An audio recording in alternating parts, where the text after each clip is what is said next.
A special thank you to each of our subscribers who make this channel possible. Here's today's story. In a bold and controversial move, President Donald Trump has announced that the Police Department of Washington, D.C. will be placed under federal command for a minimum of 30 days. This decision comes alongside the deployment of the National Guard to patrol the streets of the capital, a step the president insists is necessary to combat what he describes as rampant violent crime. During a press conference held at the White House, Trump proclaimed the day as Liberation Day for Washington, vowing to rescue the city from what he characterized as a dire situation involving violent gangs, bloodthirsty criminals, roving mobs of wild youth, drugged-out maniacs, and homeless people. However, this declaration has sparked confusion and criticism, particularly in light of recent statistics from Trump's own Justice Department indicating a decline in the overall crime rate in Washington. The president's remarks follow a troubling incident involving a former DOJ employee who was assaulted during an attempted carjacking, which Trump cited as a catalyst for his drastic measures. Flanked by members of his cabinet, Trump painted a grim picture of the state of law and order in the Capitol, comparing it to the lawlessness often associated with the southern border of Mexico. He emphasized his commitment to addressing what he termed the slums of the city and tackling the so-called caravans of mass youth that he claims contribute to the chaos on city streets.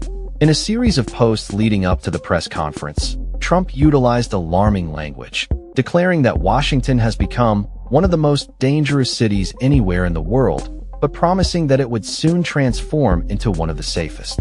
He directed the city's homeless population to move out immediately, assuring them that they would be provided with accommodations far from the capital. He further asserted that criminals would be incarcerated, stating, "We're going to put you in jail where you belong."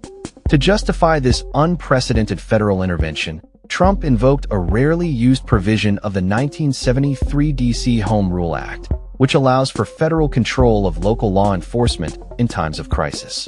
As a result, Attorney General Pam Bondi will oversee the management of the police department during this period. Trump reassured the public that they would see an increased police presence, stating, "You'll have more police, and you'll be so happy because you'll be safe when you walk down the street." He went on to mention the possibility of deploying military forces if necessary, promising a substantial law enforcement presence throughout the city. On the first night of this operation, dubbed Operation Making D.C. Safe and Beautiful, National Guard units, along with FBI and DEA agents, took to the streets to support local law enforcement. The White House reported that the effort resulted in at least 37 arrests, including 4 narcotics charges and the seizure of 11 illegal firearms. Despite the president's claims of rampant crime, recent data from the Metropolitan Police Department indicates a significant decline in violent offenses over the last 2 years, with statistics showing a 26% year-on-year decrease in violent crime for the first 8 months of 2025. While Washington's murder rate did spike in 2023, reaching levels not seen in decades, it has since shown signs of decline under the leadership of Chief Pamela Smith, who was appointed in 2023.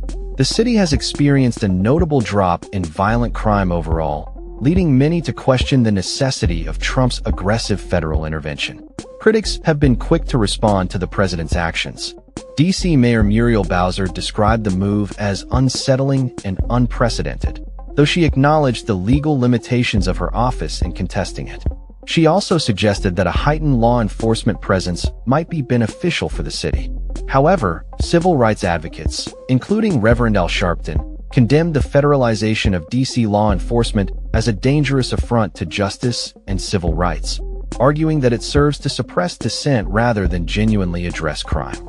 As the situation unfolds, Trump is likely to face ongoing scrutiny and backlash, particularly if his actions lead to confrontations with protesters concerned about the implications of federal control over local policing.